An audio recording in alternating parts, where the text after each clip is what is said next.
नमस्कार मित्रांनो, स्वागत आहे आपल्या ज्ञान मंचवर. शीर्षक वाचून तुमच्या मनात नक्कीच प्रश्न पडला असेल, असं काय आहे सटाण्यात की ते जगावेगळं म्हणावं लागतं? होय मित्रांनो, सटाणा हे केवळ एक गाव नाही, ते एक अद्वितीय तीर्थक्षेत्र आहे. भारतामध्ये अनेक ठिकाणी देवी देवतांची, संतांची, महापुरुषांची मंदिरे आहेत. पण सटाणा हे त्याला अपवाद आहे. कारण इथे मंदिर आहे एका सरकारी अधिकाऱ्याचं. होय, भूतलावर एखाद्या शासकीय अधिकाऱ्याचं मंदिर जर कुठे असेल तर ते फक्त आणि फक्त सटाण्यातच.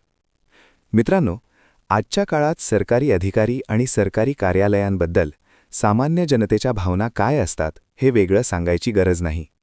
पण इतिहासात असा एक अधिकारी होऊन गेला ज्याला जनतेने देव मानलं. ते होते श्री यशवंत महादेव भोसेकर, लोकप्रिय नाव देव मामलेदार. यशवंत महाराजांचा जन्म 13 सप्टेंबर 1815 रोजी पुण्यातील ओंकारवाड्यात झाला. मूळ गाव भोसे, पंढरपूर तालुका, जिल्हा सोलापूर. ते अश्वलायन शाखेच्या कश्यप गोत्री ब्राह्मण कुटुंबात जन्मले. त्यांचं घराणं पूर्वापार दत्तभक्त. स्वामी समर्थांचे ते निष्ठावान उपासक होते. 18व्या शतकातील एक महान संत म्हणून देव मामलेदार ओळखले जातात. यशवंत महाराज सटाण्याला येण्यापूर्वी सिंदखेडा येथे मामलेदार म्हणून कार्यरत होते. त्या काळात ब्रिटिशांचा अन्याय, भयंकर दुष्काळ, दारिद्र्य. पण तरीही यशवंत महाराजांसारखा संवेदनशील, मातृहृदयी अधिकारी असल्यामुळे जनता सुखाने जगत होती. खानदेशात लोक त्यांना देवासमान मानत होते. हेच इंग्रजांना खटकत होतं. त्यांचा स्वच्छ, पारदर्शक, लोकाभिमुख कारभार ब्रिटिशांना धोक्याचा वाटू लागला. म्हणूनच एक कट रचण्यात आला. 8 मे 1869 रोजी यशवंत महाराजांच्या हातात बदलीचा आदेश आला. नियुक्ती सटाणा. त्या काळात सटाणा म्हणजे अत्यंत दुर्लक्षित, आदिवासीबहुल, भयंकर प्रदेश. सरकारी कचेरी नाही, सोयीसुविधा नाहीत. वाघांची दहशत, दरोडेखोरांच्या टोळ्या, खून, लूट, अराजक. इंग्रजांना वाटलं इथे अडकले की यशवंत महाराज संपले. पण ज्यांच्या नसानसात देव पण असतं त्यांना अडथळे घाबरवत नाहीत.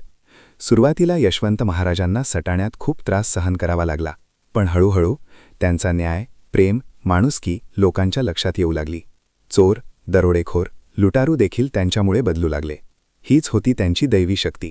एक सामान्य सरकारी अधिकारी ते देव मामलेदार, हा प्रवास सोप्या शब्दात अद्भुतच होता. आज सटाण्यात तहसील कचेरीलाच मंदिराचं स्वरूप आलं आहे. लोक नोकरीच्या निमित्ताने 4-5 वर्ष राहून जातात, पण देव मामलेदार पिढ्यानपिढ्या लोकांच्या हृदयात राहिले. हेच सटाण्याचं जगावेगळेपण आहे. मित्रांनो, देव मामलेदार यशवंत महाराजांचं संपूर्ण जीवन एक चालतं बोलतं मार्गदर्शन आहे. त्यांचा जीवनपट जाणून घ्यायचा असेल तर श्री यशवंत लीलामृत हा ग्रंथ नक्की वाचायला हवा. जर तुम्हाला अशाच इतिहासातील विस्मरणात गेलेल्या महान व्यक्तींच्या प्रेरणादायी कथा जाणून घ्यायच्या असतील तर सबस्क्राईब करा ज्ञान मंच. हा व्हिडिओ शेअर करा आणि अभिमानाने सांगा, सटाणा हे फक्त गाव नाही, ते एक जगावेगळं तीर्थक्षेत्र आहे.